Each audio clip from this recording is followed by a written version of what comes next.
Online, I have all the dates indicated. Okay? And what time are we starting the test on Thursday? Remember, not Indian time. We're starting at 8 o'clock. Okay? So 8 o'clock. That way it gives you plenty of time to take all this properly. Take care of all the breaks that you need to before we start the test. Be ready to go, and that way you'll have no problem with plenty of time to spare and even time to check your work. Now, when you are taking the lab exam, do not rush. Think about what the question. Also, for those who missed out on this comment, where will you find hints? On the screen. On the image, there will be hints built in. Even the test questions have hints built in. And by the way, here's the funny part. And I find this funny because normally things that are ironic in life to me are funny. Here's an ironic thing. Not a single question on the lab exam, even from the group that didn't touch the models well, even from that class, there wasn't a single question that as a class they missed. It happens every year like this. That means if she took the lab exam, she missed number 1, but Cynthia got it right. Number 2, Cynthia missed, but she got it right. Does that make sense? There was not a single question on the lab exam that was missed as a class. Where, like, everybody missed that question. Because one way or the other, I know somebody did what? The right thing. Okay? And that has happened over 2 decades plus, where there was not a single question that everybody missed. Even the tough one. Because somebody, like Cynthia, wrote something down last week. Right? Cynthia, you wrote something down last week? Alright, so as she wrote it down, somebody must have gone over it again and got this one. There's no way I could get that one. Somebody did, because I must have given it away the week before. So be aware of that. That was funny. I actually didn't even think about it since I came here. I got a lot of other problems right now. I've got an instructor who passed away, so I got 3 classes I have to deal with. And I don't even have the records for that class. I'm working on how to figure out a grade for the students. One of the ways I figured it out was to have a dice with letters on it. And just go roll. I mean, I'm working on it in proper deal. So that's the stress I'm dealing with right now. Now, first question to get you started. Bianca, here's your question. Do you hear me? Yes. Which cranial nerve?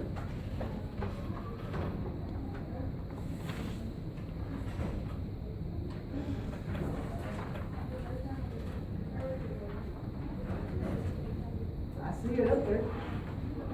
Which cranial nerve? What Roman numeral do you see there? To the far right. Vestibulocochlear nerve. Cranial nerve number 8. Is that one of our nerves we need to know? Yes. Was it on the last test? You think it's on the lab exam? Yeah, because it says it on the lab packet, right? Okay, so vestibulocochlear nerve number 8, that's you here, right? That's something you're going to look at. Now, this is another type of question that's on the department exam likely to be asked. This thing right here that Van Gogh got cut off. If you know anything about Van Gogh, you got this part cut off. These are what people tell me. I don't know much about art, but that's what he got cut off. Now this thing right here is called the auricle. Some books call it pinna, P-I-N-N-A. And everything I'm saying now is on the video as well. P-I-N-N-A. What do you think this thing does? It collects the sound. So the auricle or pinna collects the sound.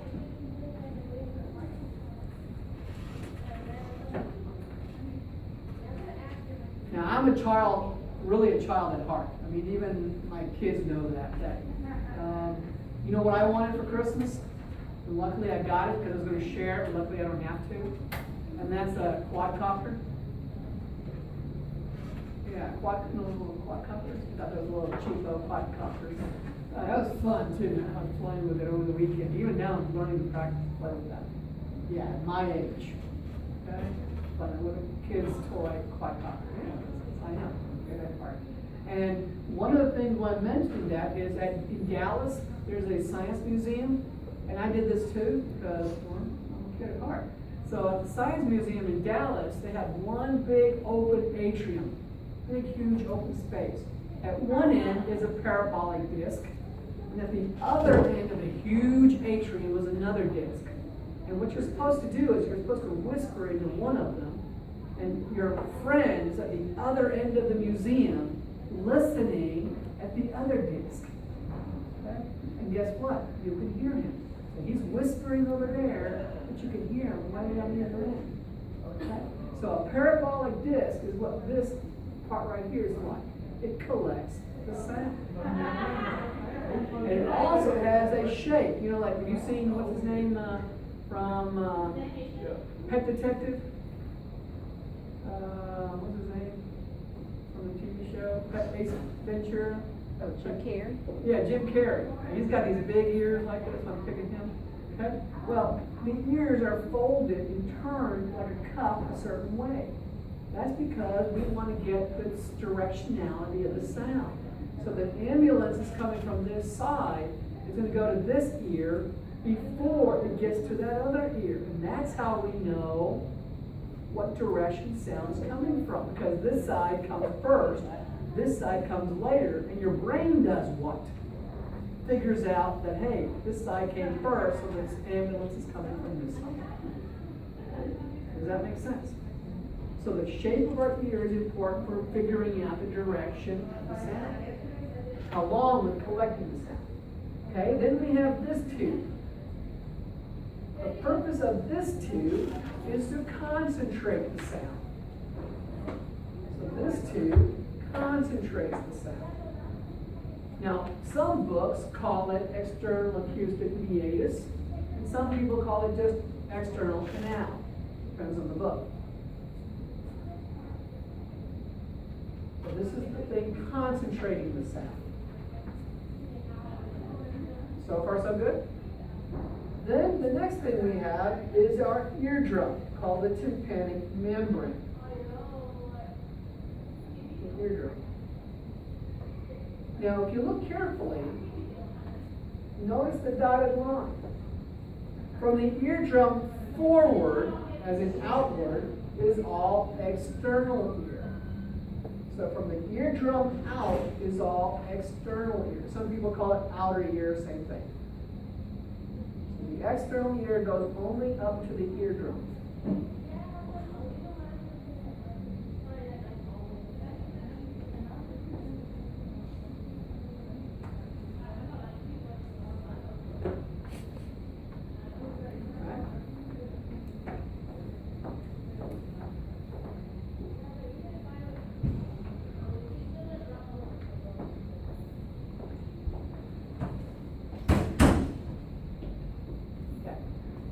So now the eardrum, as you can see from the picture, is pretty big. Well, what do we have to do? We've got to take this big surface and press it down into a little tiny point. Now, what's the advantage of that? Take a large area and squeeze all that vibration down into a little point. You're doing what to the sound? You're increasing the sound. It's like a built-in amplifier. You're actually jacking up the energy of the sound. Like Mr. Miyagi said, take the weight to the whole body and put it into 2 square inch. If you've seen Karate Kid, he says that a lot in the movie. Take the weight of the whole body and put it into 2 square inch. Same way here. We're taking a big surface area and all that sound energy is going to a small place. I'll give you one more last example. This is a liquid example, the same concept. Water pick. You ever seen a water pick? Turn the machine on and it just squirts out water for help cleaning your teeth. Okay? That's a lot of little tiny space that water's coming out. You can jack up that little knob and it gets pretty strong and it hurts. Okay? Well, same way here. Take a lot of energy and put it in a small space. And that's this. Now, in the middle ear, we have 3 tiny bones. You do need to know the collective name. Notice the collective name is called ossicles. But you also need to know the individual names. So collectively they're called ossicles. Now, these are the 3 tiniest bones in the body. We used to have a glass display in the other campus showing all 3 bones, and the largest is even smaller than a dime. You have a little dime in the display case with it. So, collectively they're called ossicles, and they're the tiniest bones. The first bone is called malleus. Let's go to the picture that has all 3. And there they are. Malleus, incus, stapes. So those are the ossicles, the 3 tiniest bones. Nimish, how would I remember that? It's the opposite of what I've always taught you in the nervous system. Instead of S-I-N, it's now M-I-S.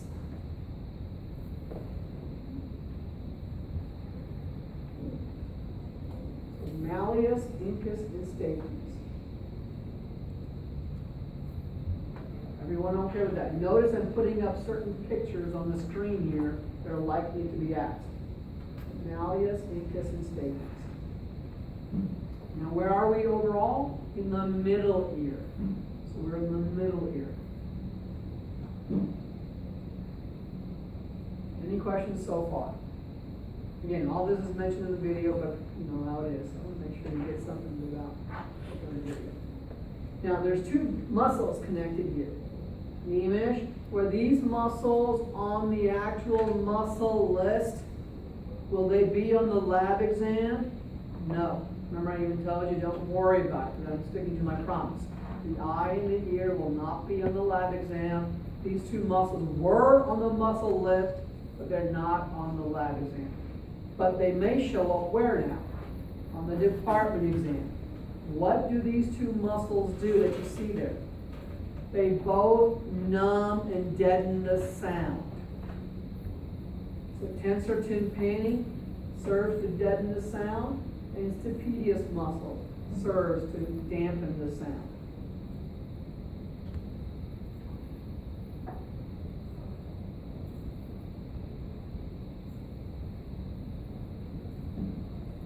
Now, when would these 2 muscles play a role? Why do you want to intentionally dampen the sound? Well, if you're going off to a rock concert and you're right next to a speaker that suddenly blares out, well, you don't want to damage your ear. So these 2 muscles dampen the sound to prevent damage to the ear.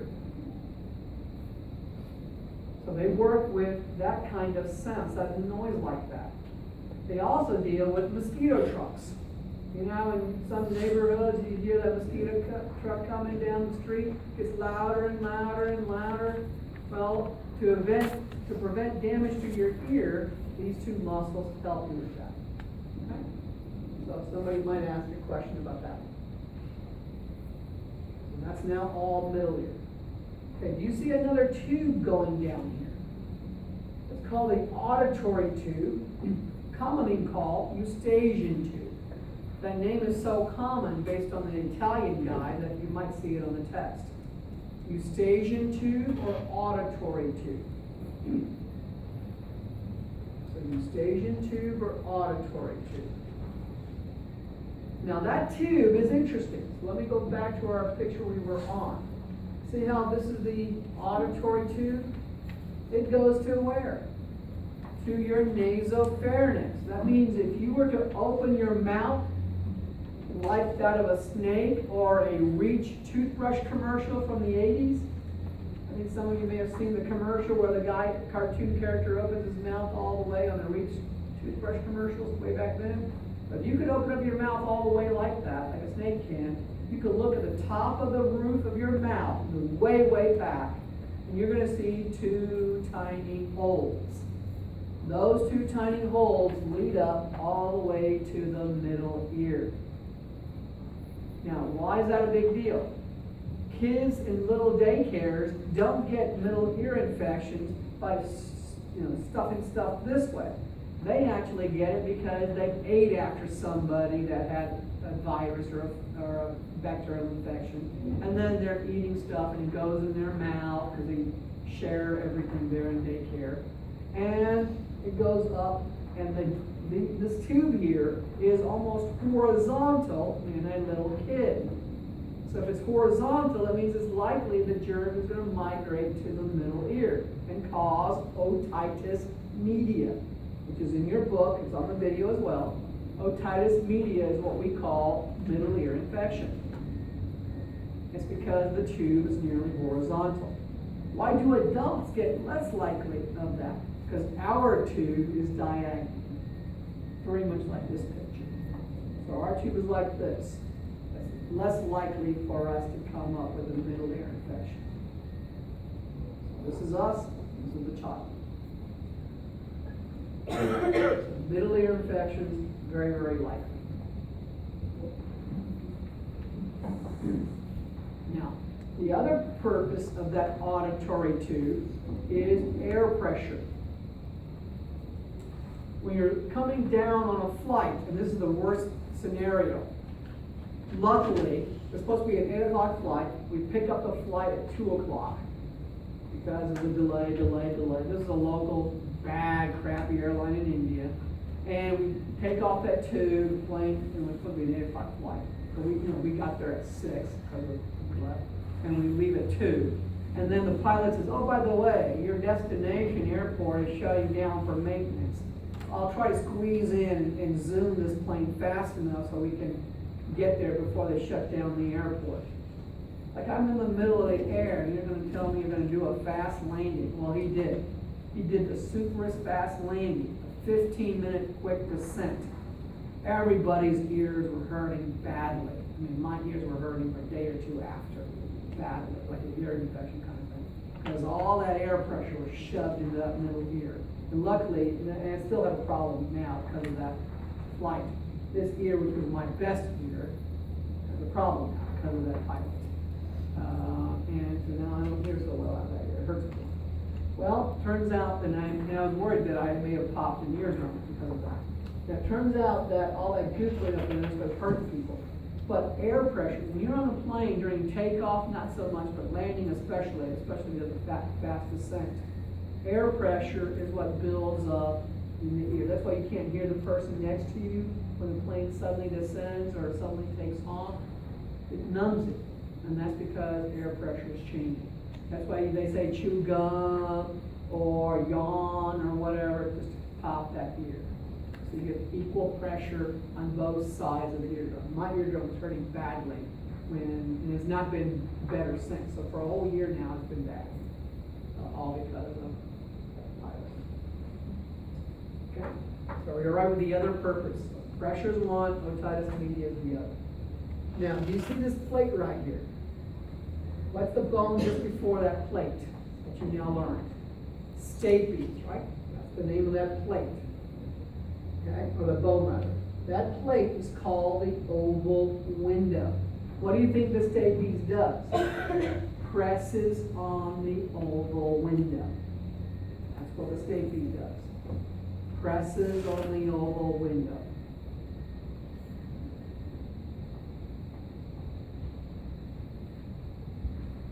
The stapes is going to be pressing on this oval window back and forth, back and forth. Okay, are we all right with that so far? So that's where our story is there. Now, what about this whole big thing here? This whole big thing has two main parts. The top part is for balance. This top part is for balance. And that's what we're going to talk about first. This top part is for balance. Now, I'm going to take this top part and break it into two further. We're only talking about the top, and I'm breaking it down even two further. You see these three loops? Those three loops are called semicircular canals. So that's one part of the top part. So one part of the top part is semicircular canals. Now these three canals are shaped in what position? The X, the Y, and the Z. Now why do I have X, Y, and Z? Well, that's because in the real world, how do things move? If this were an aeroplane, and I don't care whether you know this part or not, I'm just going to give you a comparison. A plane, an airplane, has three moves possible. is called a pitch. Okay? This is called a roll. And what you never want to see on an airplane is a yaw. Okay? That's bad.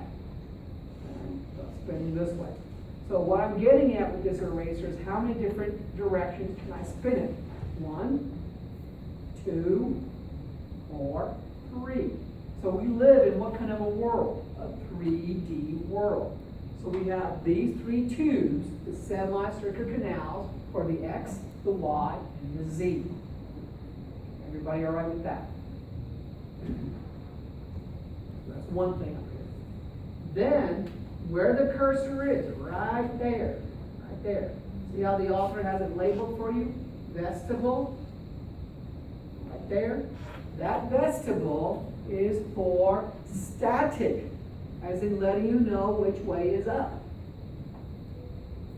Because you need to know that your head's upright. So that vestibule lets you know which way is up.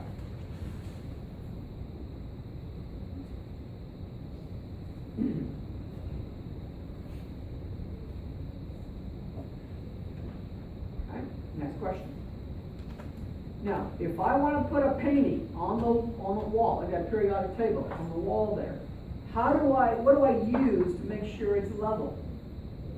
To make sure it's straight on the wall, like a picture, a painting. What do I use? What tool do I use? What's that little thing that has a little bubble in it and 2 little lines and make sure the line has the bubble right in between it? It's called a carpenter's level. And you put it up there and there's a little bubble, and you know that if you tilt it this way, the bubble goes that way. If you tilt it that way, the bubble goes that way. Well, guess what? We actually have a carpenter's level in this vestibule. So write that down. So we actually have a carpenter's level in there. Now, how many carpenter's level do we have? Okay, when you want to put up a fence, what kind of carpenter's level do you buy? You buy one with just one of them? Right? You have one, more expensive kind, that has, for the fence post, you put it against the fence post to make sure it's completely vertical. You have 3 of them. You have one for horizontal, you have one for vertical, then you have one to make sure it's not turned, right? Well, the same way, but in this case we have only 2. We have one for X, and we have one for Y. Now, when do you think the Y really kicks in?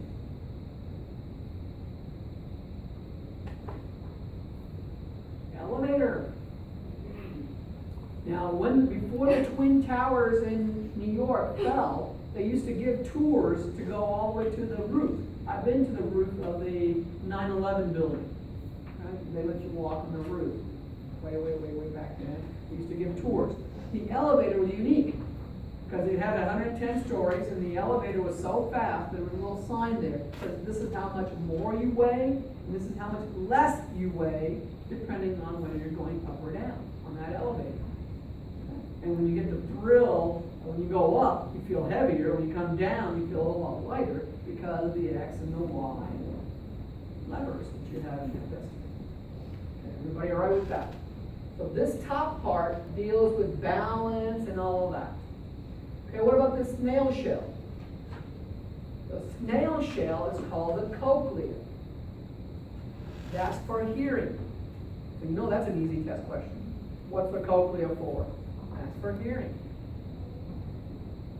The cochlea is for hearing.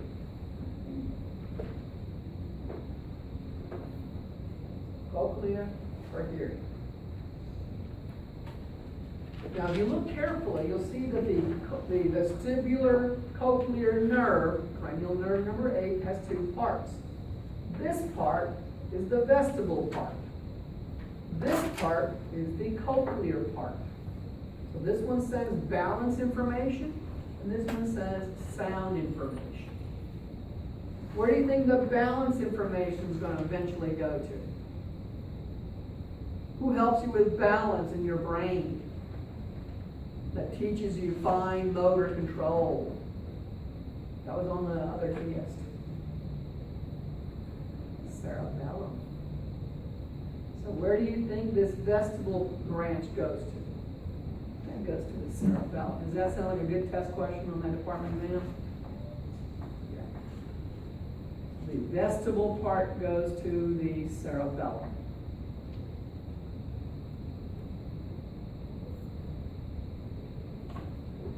What about the cochlear part? Where do you think that goes to? We already know that.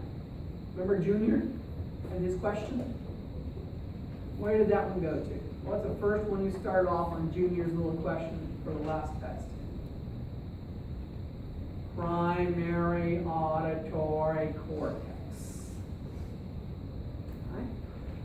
So that's where this one's going to go to. So the cochlear nerve, this branch will go to the primary auditory cortex. Now, Nimish, yeah, you gave me a second chance to fix that bonus question or that is that still likely to show up on the departmental exam by some way? Yeah. That's the reason I asked that question and gave you all a chance to fix it, is because that will again show up. That's why I gave it as a question. All right, now, let's move on. We did that. These are our little tiny bones. Already talked about the two muscles. Care. Care. Now we're going to go and look at down here.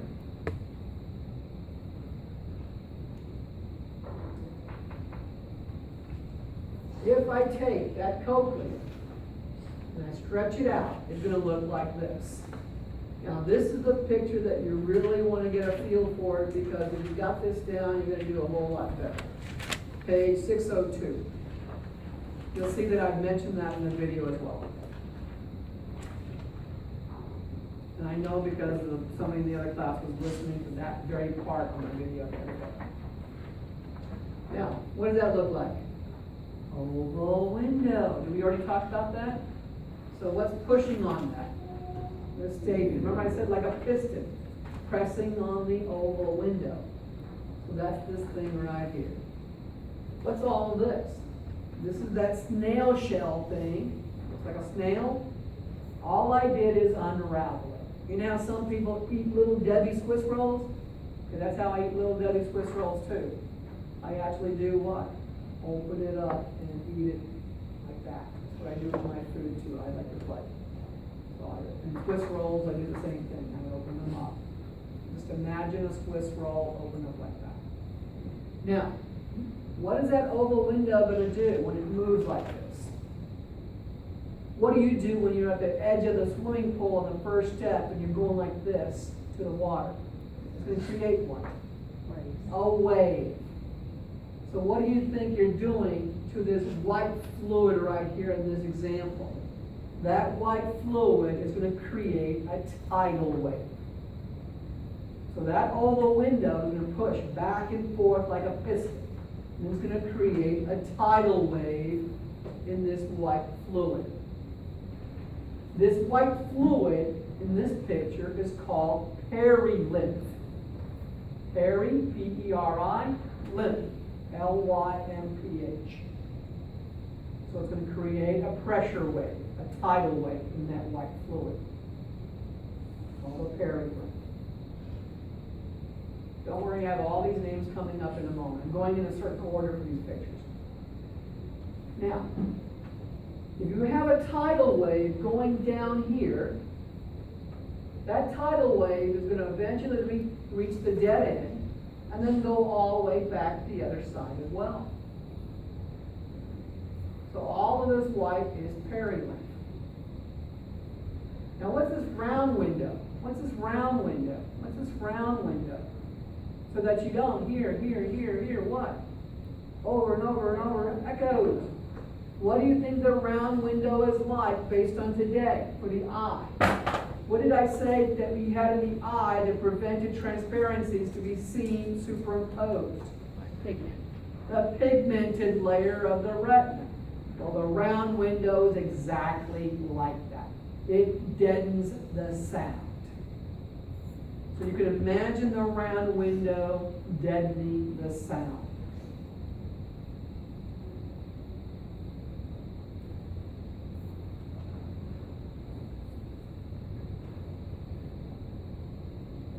To me, I have a picture for you. Will Smith, Martin Lawrence, Bad Boys. That's a good movie. And in that movie, there's a scene that I've never finished that movie. It's funny.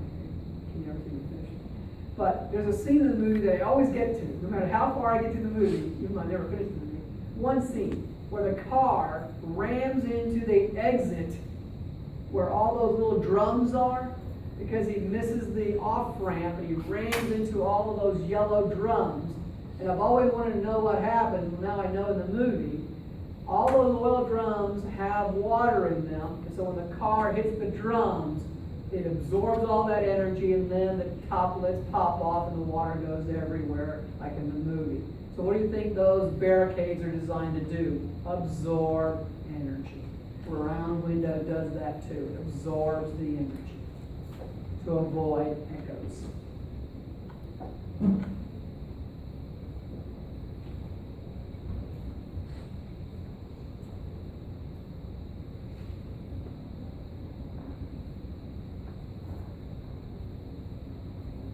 Okay? Questions, concerns on that? So the round window plays that role. Now, this is the cochlea unraveled. What is this blue thing here? Well, this blue has a different liquid called endolith. Notice I changed the name. Blue liquid here is now going to be called endolith. Now, is it really white and blue in the real world? No. It's in the picture in the book. So the blue is going to be called endolith here.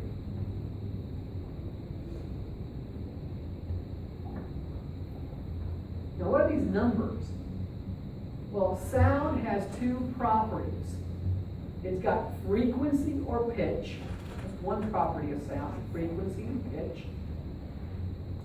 And what do you think frequency and pitch is measured in? It's measured in hertz, just like the car rental company.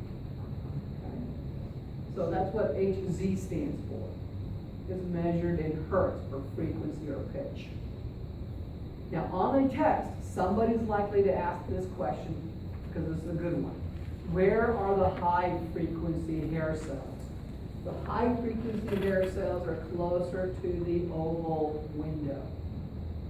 The low frequency ones are away from the oval window. Somebody often asks that. So where are the high frequency sounds? They're near the oval window.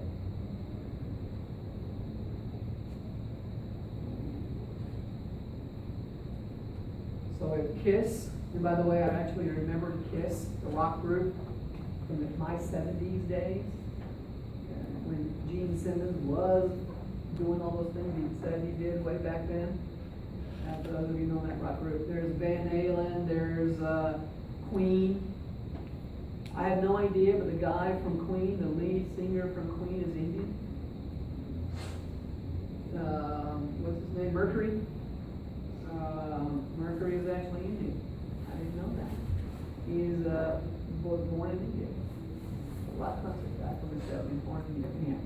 Yeah. And so if you're into Whitesnake, KISS, heavy metal rock, okay, and you listen to a lot of hard rock music in the car, and your car vibrates so much so that it vibrates every other car at the red light as well, okay, you're going, and you know what I'm talking about, you know you're going to damage what kind of hair cells first? The high frequency hair cells first. Okay, so everyone okay with that example? Damage the high frequency hair cells first. Okay, now, what if I take a knife and I cut right through here?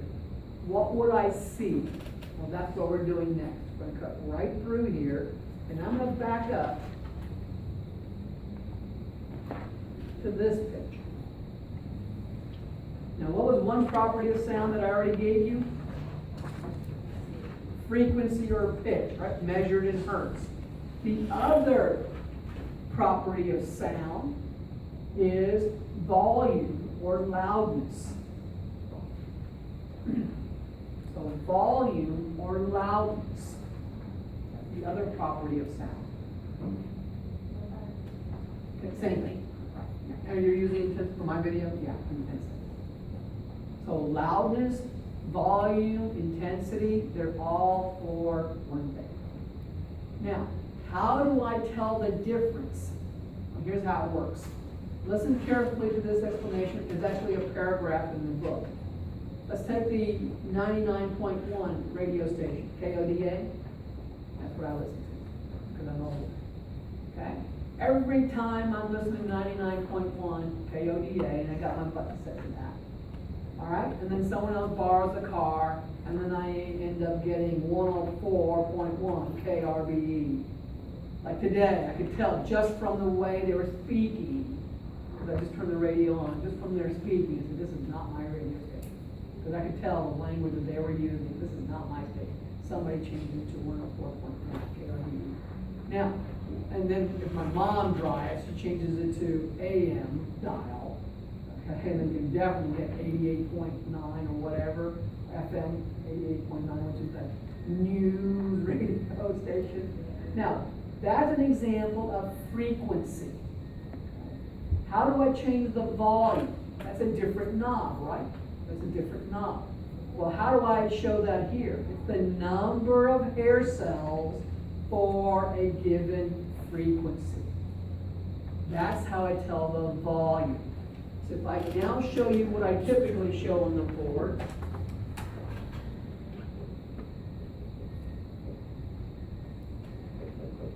This is frequency A, this is frequency B.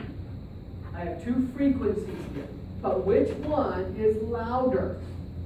This one's louder because more hair cells are shown to be stimulated. So the volume comes from the number of hair cells stimulated for a given frequency. There's a paragraph in the book that says that. The number of hair cells. So what happens when you have damaged these hair cells? If you don't have enough to go around, what do you end up doing? Trying to crank up the volume even more to stimulate whatever remaining hair cells you happen to have. We used to have a rental property, and the guy worked as a pilot. He's 42. I was just a high schooler. He was like 42. And he was a pilot for American Airlines back then. And he was our tenant, and he loved building. He made like a fishing well, a little Art Deco in the front yard, and all that kind of stuff. And we went to Home Depot with him, and I sat in his pickup truck. And he could not understand what I was saying unless he looked at me so he could read my lips. Because as a pilot, all that noise at the airport eventually burned out a lot of his hair cells. So now the volume has to be louder in order to stimulate him. Because he doesn't have enough to go around. And that's what loud music will do. So if loud music is too loud, You'll fry these hair cells, and then you'll have to have the music louder in order just to trigger whatever you have. And that's a problem. That's why when you see yourself having more bars on your car radio, you know that you've got a problem coming. And you know if your car vibrates the neighboring's car, you definitely have a problem. Right? Now, what we see in this picture is really that last picture, which was this one. All I did is cut right through it. That gives me a top and a bottom and a middle. Right? That's what I have here. I have a